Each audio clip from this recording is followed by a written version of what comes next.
بسم اللہ الرحمن الرحیم۔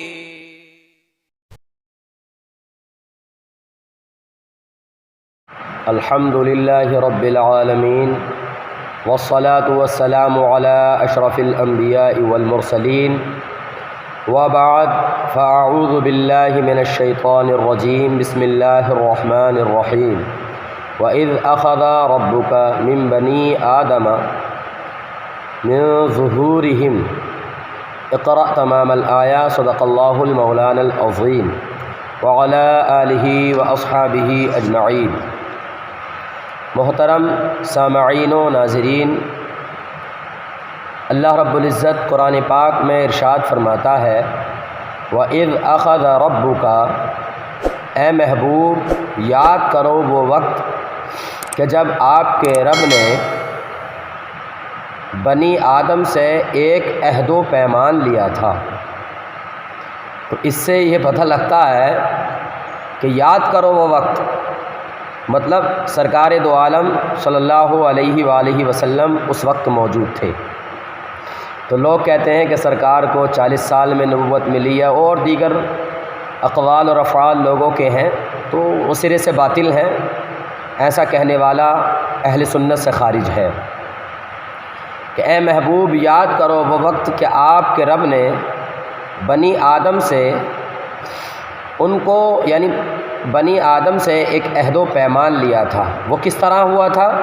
من ظہورہم ذریتہم، یعنی اللہ رب العزت نے حضرت آدم علیہ السلام کو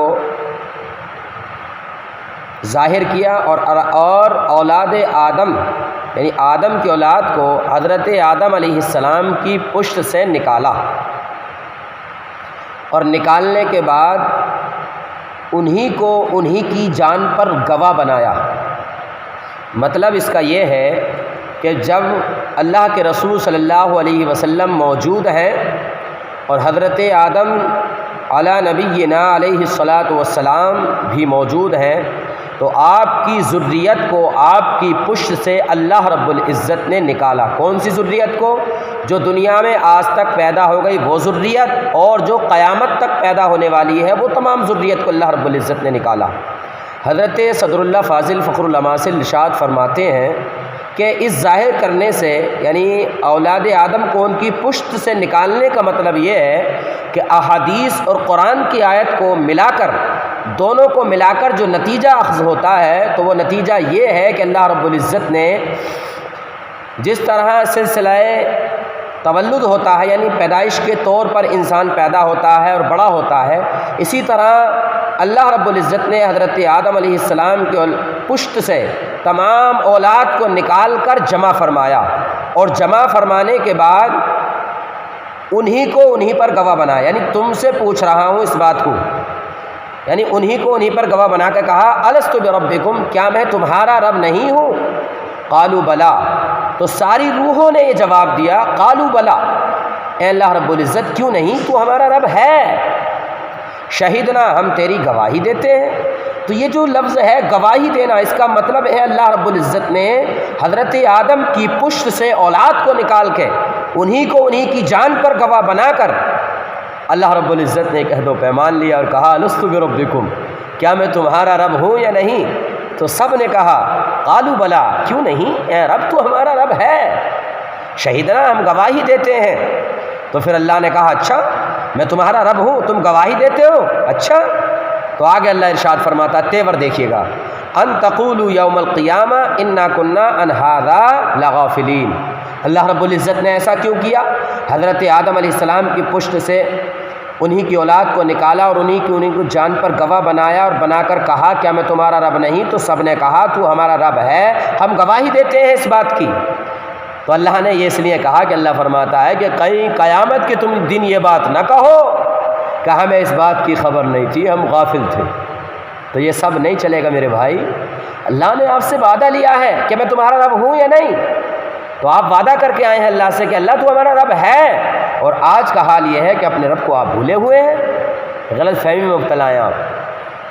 اللہ کہتا ہے کہ کہیں یہ نہ کہہ سکو قیامت کے دن کہ ہمیں اس بات کی خبر نہ تھی۔ تو یہ عذر قیامت کے دن اگر کوئی چلانا چاہے، کوئی جاہل بھی چلانا چاہے کہ اللہ ہمیں خبر نہیں تھی، تو اللہ کہے گا بتانے والے عالم تو تھے نا، ان کے پاس جاتا، ان سے پوچھتا۔ دنیا کے سارے کاروبار کے بارے میں تو ڈسکس کرتا ہے، پوچھتا ہے، سوال کرتا ہے، آخرکار رب نے تجھ سے کیا وعدہ لیا ہے، اس کے بارے میں تو نے کسی سے کوئی سوال کیوں نہیں کیا؟ تو یہ بات نہیں کہہ سکتا ہے اللہ ہمیں اس سے غافل تھا، مجھے پتہ نہیں تھا۔ یہ تیرا قیامت کے دن یہ عذر لنگ چلنے والا نہیں ہے۔ اور آگے اللہ فرماتا ہے او تقولوا انما اشرک آباؤنا من قبل وكنا ذریۃ من بعدهم، یا تو تم یہ کہو اللہ قیامت کے دن کہ ہم اس سے غافل تھے، ہمیں خبر نہیں تھی۔ یہ تم نہیں کہہ سکتے کہ کہیں قیامت کے دن کہو کہ ہم اس خبر سے غافل تھے، ہمیں خبر ہی نہیں تھی۔ یا یہ کہو کہ اللہ تبارک و تعالی ہمارے باپ داداؤں نے ہم سے پہلے شرک کیا اور ہم نے ان کے بعد، ہم ان کے بچے تھے، ان کی ذریت تھی، ہم نے انہیں کی اتباع کر لی، تو ہمیں تو پتہ ہی نہیں تھا۔ تو یہ کہنا آپ کا عذر لنگ ہوگا، کیونکہ قرآن میں اللہ نے صاف فرما دیا کہ میں تمہارا رب نہیں ہوں جو تم کفر و شرک میں مبتلا ہو رہے ہو، گمراہی میں مبتلا ہو رہے ہو، میں تمہارا رب ہوں، تم میری پوجا کرو، تم میری بندگی کرو، تم میرے پاس آؤ۔ قیامت کے دن تمہارا یہ کہنا کہ ہمارے باپ داداؤں نے شرک کیا اور ہم ان کی ذریت کے، انہی کے نقش قدم پر ہم چل پڑے، یہ بھی نہیں چلے گا۔ اور یہ بھی نہیں چلے گا کہ قیامت کے دن کہ ہم بھول گئے تھے، افتہلکنا بما فعل المبطلون، تو کیا تو ہمیں اس پر ہلاک فرمائے گا جو اہل باطل نے کیا؟ ہاں، جو اہل باطل نے کیا ہے اگر آپ بھی کرو گے تو اللہ رب العزت آپ کو ہلاک فرمائے گا۔ اس کی مختلف تفسیریں ملتی ہیں۔ ایک تفسیر یہ بھی ہے کہ اللہ کے رسول صلی اللہ علیہ وسلم اس وقت موجود تھے، تو پھر صف در صف کھڑا کیا گیا، پہلی صف انبیاء کرام کی، دوسری بزرگان دین کی، تیسری عام مومنین کی، چوتھی کفار کی۔ تو اللہ نے کہا لست بربکم، کیا میں تمہارا رب نہیں ہوں؟ تو سب نے کہا قالوا بلا، پہلے انبیاء کرام کی جماعت نے کہا، پھر اولیاء کرام کی جماعت، پھر مومنین، پھر کفار نے بھی یہ بات کہی، سب نے کہی۔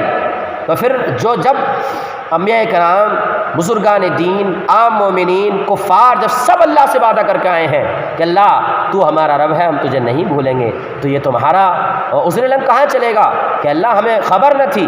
اے اللہ ہمارے باپ داداؤں نے شرک کیا تو ہم نے بھی کیا، ہمیں کیا پتا تھا؟